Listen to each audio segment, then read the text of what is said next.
നമസ്കാരം.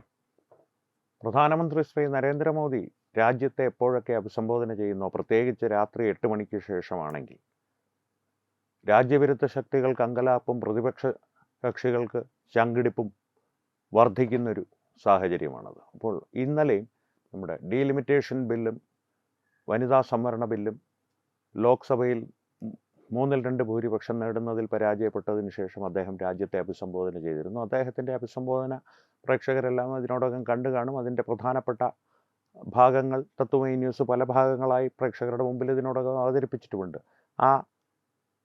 അദ്ദേഹം പറഞ്ഞ വിഷയങ്ങളെ ഇഴകീറി പരിശോധിക്കുകയല്ല ഇപ്പോഴത്തെ എൻ്റെ ഉദ്ദേശം. ആ പ്രസംഗത്തിൽ അദ്ദേഹം ചില സൂചനകൾ നൽകിയിരുന്നു. കാരണം ഈ ഒരു ശ്രമം, അതായത് ഈ ഒരു ബില്ല് പാസ്സാക്കുവാനുള്ള ശ്രമം ഇതുവരെ ഇതോടെ ഉപേക്ഷിച്ചു എന്നാരും കരുതരുത്. ഇത് മുന്നോട്ട് തന്നെ പോകും. അതായത് 2029 മുമ്പേ ഇത് പാസ്സാക്കി എടുത്തിരിക്കും എന്നുള്ളൊരു ദൃഢനിശ്ചയം അദ്ദേഹത്തിൻ്റെ വാക്കുകളിൽ പ്രകടമായിരുന്നു.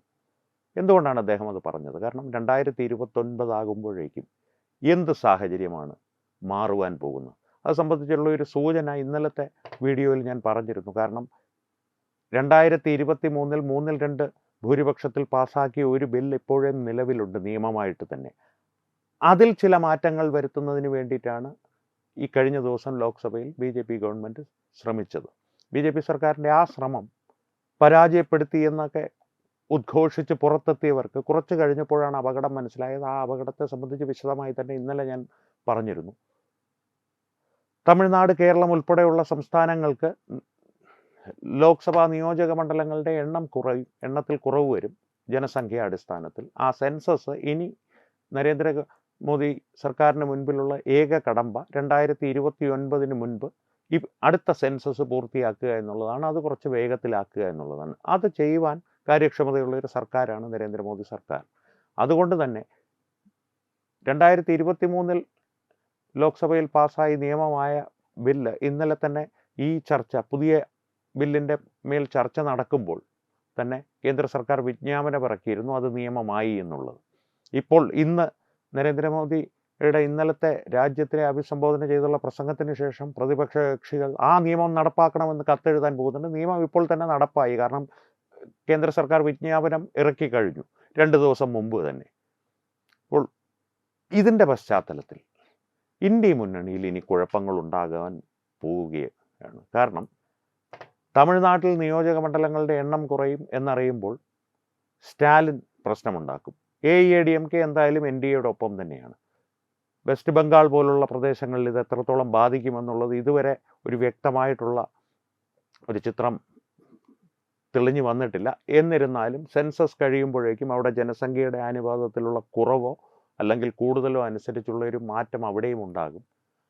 ബീഹാറിലും ഉത്തർപ്രദേശിലും എന്തായാലും സീറ്റുകൾ വർദ്ധിക്കുമെന്നുള്ള കാര്യത്തിൽ സംശയമൊന്നും വേണ്ട. ഈ ഒരു അനുപാതത്തിലുള്ള ഒരു വ്യത്യാസം വരുന്നതിൽ സ്റ്റാലിനൊക്കെ നിർബന്ധമായും അല്ലെങ്കിൽ ഉറപ്പായും അസ്വസ്ഥരാകുമെന്നുള്ള കാര്യത്തിൽ സംശയം വേണ്ട. അതുകൊണ്ട് തന്നെ ഇന്ത്യ മുന്നണിയിലുള്ള ഒരു വിള്ളൽ ഇപ്പോഴേ തുടങ്ങിക്കഴിഞ്ഞിരിക്കും. ഇനി തമിഴ്നാട്ടിലും ബംഗാളിലും ആസാമിലുമെല്ലാം തിരഞ്ഞെടുപ്പ് കഴിഞ്ഞ് മെയ് 4 ഫലങ്ങൾ പുറത്തു വന്നതിന് ശേഷം ഈ വനിതാ സംവരണ ബില്ലിൻ്റെ ഒരു ഭാവി എന്താകുമെന്നുള്ള കാര്യത്തിൽ സംശയമൊന്നും വേണ്ട എന്ന് നരേന്ദ്രമോദി കൃത്യമായി തന്നെ നിശ്ചയദാർഢ്യത്തോടുകൂടി തന്നെ ഈ കഴിഞ്ഞ ദിവസം പ്രഖ്യാപിച്ചിരുന്നു അദ്ദേഹത്തിൻ്റെ പ്രസംഗത്തിൽ. പക്ഷേ ഈ ലോക്സഭയിൽ ഇപ്പോൾ പരാജയപ്പെടുത്തി എന്നിവർ പറയുന്ന ബില്ലിൻ്റെ സകാരാത്മകമായോ നകാരാത്മകമായോ ഫലങ്ങൾ അധികമൊന്നും ഇരു പാർട്ടികളെയും ഇരു മുന്നണികളെയും NDA ആകട്ടെ ഇന്ത്യ മുന്നണിയാകട്ടെ ഈ ഇപ്പോൾ നടക്കുന്ന തിരഞ്ഞെടുപ്പിൽ ബാധിക്കാൻ പോകുന്നില്ല എന്നുള്ളതാണ് ഒരു വസ്തുത. കാരണം തിരഞ്ഞെടുപ്പിൻ്റെ ഏതാണ്ട് ഒരു അടുത്ത ഘട്ടത്തിലെത്തി. പക്ഷേ എന്നാൽ പോലും NDA മുന്നണി സിക്കിമിൽ തുടങ്ങി മഹാരാഷ്ട്രയിൽ വരെ ഈ ബില്ലിനെ പരാജയപ്പെടുത്തിയ കോൺഗ്രസിനെയും അവരുടെ സഖ്യകക്ഷികളെയും വിമർശിച്ചുകൊണ്ടുള്ള പ്രതിഷേധ പ്രകടനങ്ങൾ നടത്തി തുടങ്ങിയിട്ടുണ്ട്. അതിലേറ്റവും ശ്രദ്ധിക്കേണ്ട ഒരു വസ്തുത BJP പ്രതിഷേധിക്കുന്നതല്ല. സ്ത്രീകൾ, വനിതകൾ സ്വയമേവ പുറത്തിറങ്ങി, വനിതാ സംഘടനകൾ സ്വയമേവ തെരുവിലിറങ്ങി സിക്കിമിലും മഹാരാഷ്ട്രയിലുമെല്ലാം കോൺഗ്രസിനെ പ്രത്യേകം ലക്ഷ്യം വെച്ച് പ്രതിഷേധ പ്രകടനങ്ങൾ ഈ കഴിഞ്ഞ ദിവസങ്ങളിൽ ആസൂത്രണം ചെയ്തിരുന്നു. ഇനിയുള്ള ദിവസങ്ങളിൽ അത് കൂടുതൽ രൂക്ഷമായ പ്രതിഷേധങ്ങളായി വളരുവാനേ സാധ്യതയുള്ളൂ. അതിൻ്റെ ഒരു പ്രതിഫലനം ചിലപ്പോൾ ഈ തിരഞ്ഞെടുപ്പിൽ കോൺഗ്രസ് പാർട്ടിക്ക് നേരിടേണ്ടി വന്നേക്കാം. അവിടെയുമല്ല പ്രശ്നം.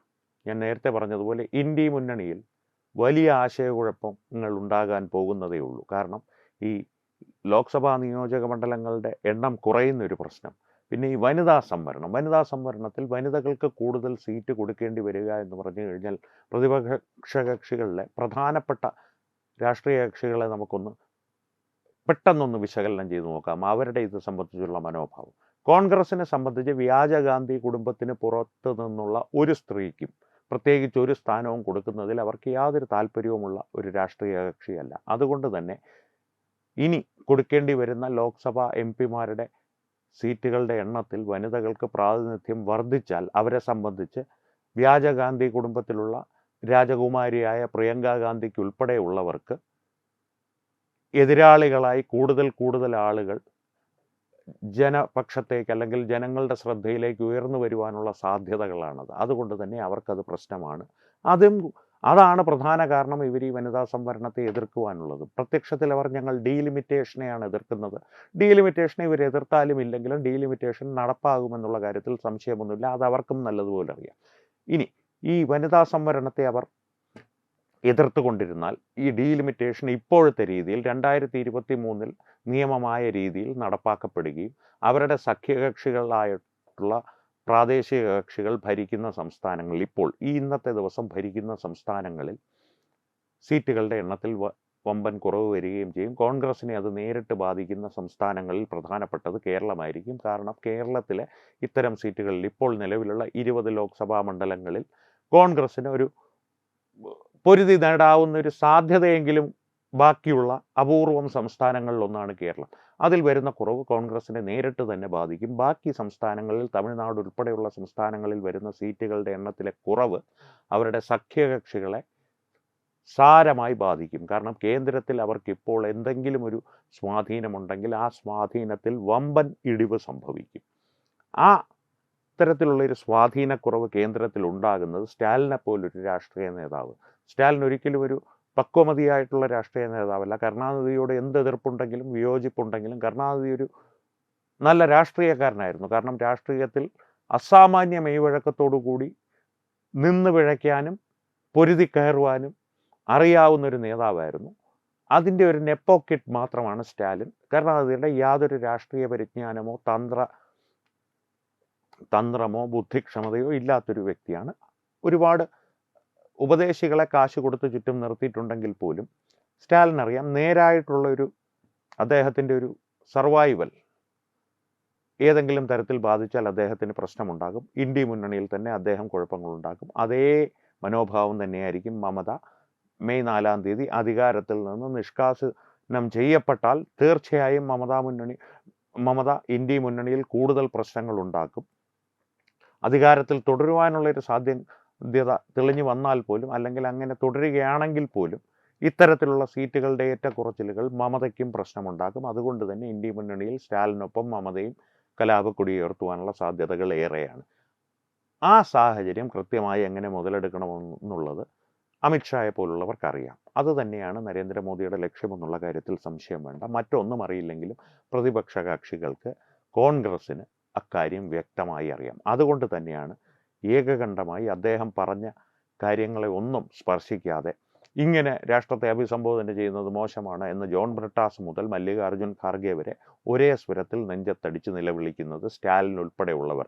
മമതയുടെ ഭാഗത്തു നിന്ന് രൂക്ഷമായിട്ടുള്ള പ്രതികരണങ്ങളൊന്നും വന്നിട്ടില്ല. കാരണം മമതയ്ക്ക് ഇവിടെ തറയിൽ നിൽക്കുവാനുള്ള സമയമില്ല എന്നാണ് പ്രാദേശികമായി ുള്ള ഗ്രാമ്യ ഭാഷയിൽ ബംഗാളികൾ പറയുന്നത്. നിലത്ത് നിന്നിട്ട് വേണ്ടി അഭ്യാസം കാണിക്കാനെന്നുള്ള തരത്തിലാണ് സുവേന്ദു അധികാരി അവിടെ മമതയെ എതിർത്ത് തിരഞ്ഞെടുപ്പ് പ്രചാരണം മുന്നോട്ട് കൊണ്ടുപോകുന്നത് BJP നയിക്കുന്ന NDA മുന്നണിയുടെ.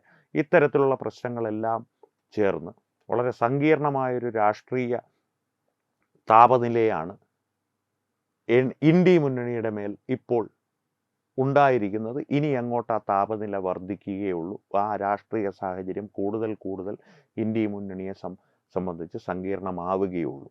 ആ സങ്കീർണതയിൽ കോൺഗ്രസ് കക്ഷി എന്ത് നിലപാടെടുക്കുമെന്നുള്ള കാര്യത്തിൽ പ്രത്യേകിച്ച് വലിയ സംശയമൊന്നും ഉണ്ടാകേണ്ട കാര്യമില്ല. കോൺഗ്രസ് കക്ഷി വ്യാജഗാന്ധി കുടുംബത്തിൽ രാഹുൽ ഗാന്ധിക്കും പ്രിയങ്ക ഗാന്ധിക്കും നേട്ടമുണ്ടാകുന്ന എന്ത് തീരുമാനവും അത്തരത്തിൽ മാത്രമേ അവരെടുക്കുകയുള്ളൂ. മറ്റെന്ത് സംഭവിച്ചാലും, മറ്റെന്ത് തന്നെ പ്രളയം വന്ന് നശിച്ചു പോയാലും അവരെ സംബന്ധിച്ച് അത് പ്രശ്നമുള്ളൊരു കാര്യമേ അല്ല. എന്നാൽ മറ്റ് പ്രാദേശിക പാർട്ടികൾ തൃണമൂൽ കോൺഗ്രസ് ആയാലും ദ്രാവിഡ മുന്നേറ്റ കഴകമായാലും അവർക്ക് അങ്ങനെയല്ല സാഹചര്യങ്ങൾ. കാരണം അവർക്ക് മമതാ ബാനർജിക്ക് ഇനിയൊരു അവരുടെ പിന്തുടർച്ച ഒരു ആസൂത്രണം ചെയ്യേണ്ട ഒരു ബാധ്യത സ്റ്റാലിനുള്ള അത്രയും ഇല്ലെങ്കിൽ പോലും മമതാ ബാനർജിക്കും അനന്തരവന്മാരും അമ്മാവന്മാരുമെല്ലാം മമതാ ബാനർജി കട്ടിലൊഴിഞ്ഞാൽ ഉടൻ അധികാരത്തിലേറാനായി കാത്തു നിൽപ്പുണ്ട്. അവരുടെ കാര്യത്തിലൊരു തീരുമാനമുണ്ടാക്കണം. സ്റ്റാലിന് മകൻ ഉദയനിധി സ്റ്റാലിന് എത്രത്തോളം കാര്യക്ഷമത കുറവുണ്ടോ അതിൻ്റെ ഒരു 10 ഇരട്ടി കാര്യക്ഷമത കുറവുള്ളൊരു നെപ്പോ ബേബിയാണ്, അല്ലെങ്കിൽ ഒരു പിന്തുടർച്ചാവകാശിയാണ് ഉദയനിധി സ്റ്റാലിൻ. അദ്ദേഹത്തെ എങ്ങനെയെങ്കിലും മുഖ്യമന്ത്രി കസേരയിൽ ഒന്നിരുത്തണം. കേരളത്തിലേക്ക് വന്നു കഴിഞ്ഞാൽ മരുമകനെ ഏതെങ്കിലും ഒരു നിലയിൽ എത്തിച്ചിട്ട് എനിക്ക് മയോ ക്ലിനിക്കിലേക്ക് സ്ഥിരമായി പോയാൽ മതി എന്നുള്ളൊരു മാനസികാവസ്ഥയിലാണ് നമ്മുടെ കാരണഭൂതൻ. ഇത്തരത്തിലുള്ള പ്രസ്ഥാനങ്ങളിലെല്ലാം ഈ വനിതാ സംവരണം പക്ഷേ പ്രശ്നമാണ്.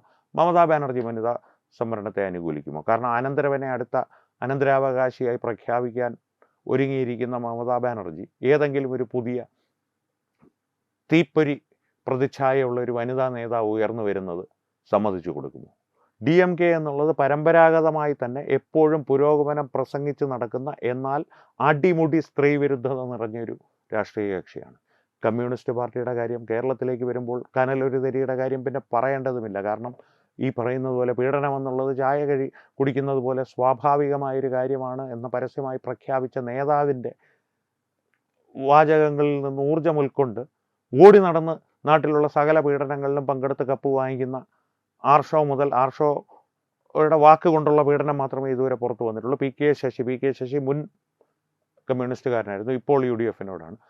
അതുപോലുള്ള പ്രവർത്തകരെ കൊണ്ട് നിറഞ്ഞു കവിയുന്ന ഒരു രാഷ്ട്രീയ കക്ഷിയാണ് CPIM. അവർ വനിതാ സംവരണം എന്നുള്ള സ്ത്രീ ശാക്തീകരണത്തെ യഥാർത്ഥത്തിൽ അനുകൂലിക്കുമെന്ന് ആർക്കെങ്കിലും ഒരു ധാരണയുണ്ട്?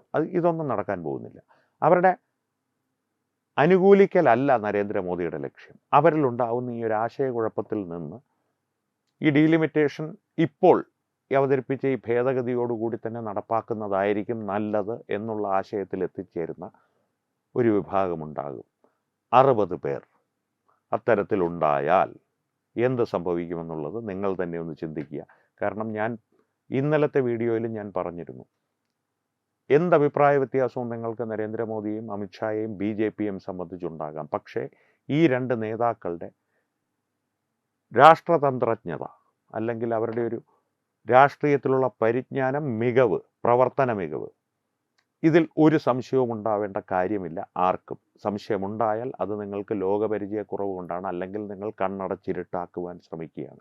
അതുകൊണ്ട് തന്നെ വീണ്ടും പറയുന്നു, ഈ ഭേദഗതി 2/3 ഭൂരിപക്ഷം ലഭിക്കാതെ പരാജയപ്പെട്ടു എന്നുള്ളത് ആഘോഷിക്കുന്നവർ ആഘോഷിക്കട്ടെ. പക്ഷേ എത്രത്തോളം അവർ ആഘോഷം നീട്ടിക്കൊണ്ടു പോകുന്നോ അത്രത്തോളം മണ്ടന്മാരെന്നുള്ള ഒരു ലേബൽ നെറ്റിയിലെഴുതി സ്വയം ഒട്ടിക്കുന്നതിന് തുല്യമായിരിക്കും ഇതിൻ്റെ പര്യവസാനത്തിൽ അവരുടെ പ്രതിച്ഛായ. അത്തരത്തിലെ പ്രതിച്ഛായകൾ തെളിഞ്ഞു വരികയുള്ളൂ, അതിലൊരു സംശയവും വേണ്ട. അത് ജോൺ ബ്രിട്ടാസ് ആയിക്കോട്ടെ, രാഹുൽ ഗാന്ധി ആയിക്കോട്ടെ, പിണറായി വിജയൻ ആയിക്കോട്ടെ, സ്റ്റാലിൻ ആയിക്കോട്ടെ, മമതാ ബാനർജി ആയിക്കോട്ടെ, പ്രിയങ്ക ഗാന്ധി ആയിക്കോട്ടെ, ആര് തന്നെ ആയാലും. അതുകൊണ്ട് തന്നെയാണ് പ്രതിപക്ഷ ക്യാമ്പിൽ ഈ 2/3 ഭൂരിപക്ഷം നേടാൻ നരേന്ദ്രമോദിക്ക് ആയിട്ടില്ല, ഇത് മോദിയുടെ പതനമാണ്. സുപ്രഭാതം ഇപ്പോഴും അത് എഴുതിക്കൊണ്ടിരിക്കുന്നുണ്ട്. പക്ഷേ ഇത്തരത്തിലുള്ള ആഘോഷങ്ങൾ, ആ ബില്ല് പരാജയപ്പെട്ട് ഇവർ പുറത്തെത്തി ജയിച്ചേ ഫയൽവാൻ ജയിച്ചേ എന്നുള്ള ഒരു ആർപ്പുവിളിയോടുകൂടി പതുക്കെ കെട്ടടങ്ങി തുടങ്ങിയത് ഇപ്പോൾ തീരെ ഇല്ലാതായിരിക്കുന്നൊരവസ്ഥയിൽ നാം കാണുന്നത്. ഇതുകൊണ്ട് തന്നെയാണ് ഈ തിരിച്ചറിവ് ഇപ്പോൾ പതിയെ അവർക്കുണ്ടായി വരുന്നു. അതുകൊണ്ട് തന്നെയാണ് കേന്ദ്ര സർക്കാർ ഇപ്പോൾ തന്നെ വിജ്ഞാപനമിറക്കി നിയമമാക്കിയൊരു നിയമമാക്കണം, റോൾ ഔട്ട് ചെയ്യണം എന്നുള്ള കത്ത് പ്രതിപക്ഷ നേതാക്കളെല്ലാം ഇന്ന് കുത്തിയിരുന്ന് എഴുതിക്കൊണ്ടിരിക്കുന്നത്. ഓൾറെഡി ഇപ്പോൾ തന്നെ നിയമമായ ഒരു നിയമത്തെ നിയമമാക്കണം കേട്ടോ നരേന്ദ്രമോദി എന്ന് ഞങ്ങൾ പറയുന്നു എന്ന് പപ്പു, ഒപ്പ്, കാരണഭൂതൻ വിരലടയാളം, സ്റ്റാലിൻ 2 വിരലടയാളം, ഇങ്ങനെ ഉള്ളൊരു ആവശ്യം കേന്ദ്ര സർക്കാരിൻ്റെ മുമ്പിലേക്ക് ഇന്ന് കുത്തിയിരുന്ന് എഴുതി അയക്കാൻ പോകുന്നുണ്ട്. ഇപ്പോൾ തന്നെ നിയമമായിട്ടുള്ള ഒരു നിയമത്തെ നിയമമാക്കുവാൻ വേണ്ടി. വൈകി വന്ന വിവേകം അല്ലെങ്കിൽ വൈകി വന്ന ഞെട്ടലോടുകൂടിയുള്ള തിരിച്ചറിവുകൾ അപ്പുറത്ത് നിൽക്കുന്നത് സീനിയേഴ്സിൻ്റെ ഗെയിം കളിക്കാൻ വൃത്തിയായിട്ടറിയാവുന്ന 2 ചേട്ടന്മാരാണെന്നുള്ളത് ഒരു തിരിച്ചറിവ്. ആ തിരിച്ചറിവ് ജനങ്ങൾക്കുണ്ടാകുന്ന ദിവസം, അതായത് എന്താണ് ഇവരുടെ രണ്ടുപേരുടെയും രണ്ട് കൂട്ടരുടെയും ഒരു നിലവാരമെന്നുള്ളത് കൂടുതൽ ജനങ്ങൾക്കുണ്ടാകുന്നൊരു ദിവസം പൂർണ്ണമായും ഇന്ത്യ മുന്നണി തകരും. അതിനു മുൻപ് തന്നെ ഈ ഡീലിമിറ്റേഷനിൽ തട്ടി ഇന്ത്യ മുന്നണിയിൽ വലിയ വിള്ളലുകൾ ഉണ്ടാവുകയും അതിൽ നിന്ന് പലരും പുറത്തു പോവുകയും നരേന്ദ്രമോദി സർക്കാരിന് നിശബ്ദമായ പിന്തുണയെങ്കിലും നൽകി ഈ ഡീലിമിറ്റേഷൻ ബില്ലും വനിതാ സംവരണവും 2029 മുൻപേ നടപ്പാക്കുക എന്ന ദൃഢനിശ്ചയത്തിൽ നരേന്ദ്രമോദിയെ സഹായിക്കുകയും ചെയ്യും. ഒരു സംശയവും വേണ്ട. വീണ്ടും കാണാം. നന്ദി, നമസ്കാരം. വിട്ടുവീഴ്ചയില്ലാത്ത നിലപാടുകളുമായി ദേശീയതയുടെയും സമാജത്തിൻ്റെയും ശാക്തീകരണത്തിനു വേണ്ടി തത്വമയിയുടെ ജൈത്രയാത്ര തുടരുകയാണ്. യൂട്യൂബിൽ മാത്രം തത്വമയിക്ക് 10 ലക്ഷം സബ്സ്ക്രൈബേഴ്സിലേക്ക് എത്താൻ ഏതാനും ചുവടുകൾ മാത്രമാണ് ബാക്കി. മറ്റ് സോഷ്യൽ മീഡിയ പ്ലാറ്റ്ഫോമുകളിലും തത്വമയിയുടെ നിറസാന്നിധ്യം തുടരുകയാണ്. ഈ അവസരത്തിൽ ഞങ്ങൾക്ക് നിങ്ങളോടുള്ള അഭ്യർത്ഥന ഞങ്ങളോടൊപ്പം നിൽക്കുക എന്നുള്ളതാണ്. നിങ്ങൾ ഉപയോഗിക്കുന്ന ഏത് സോഷ്യൽ മീഡിയ പ്ലാറ്റ്ഫോം ആണെങ്കിലും ഞങ്ങളുടെ വരിക്കാരാകുക, ഞങ്ങളെ സബ്സ്ക്രൈബ് ചെയ്യുക, നിങ്ങളുടെ സുഹൃത്തുക്കളിലേക്ക് തത്വമയിയുടെ ഈ സന്ദേശം പ്രചരിപ്പിക്കുക. ഞങ്ങളോടൊപ്പം നിൽക്കൂ, രാഷ്ട്രത്തോടൊപ്പം നിൽക്കൂ, ദേശീയതയ്ക്കൊപ്പം സഞ്ചരിക്കൂ.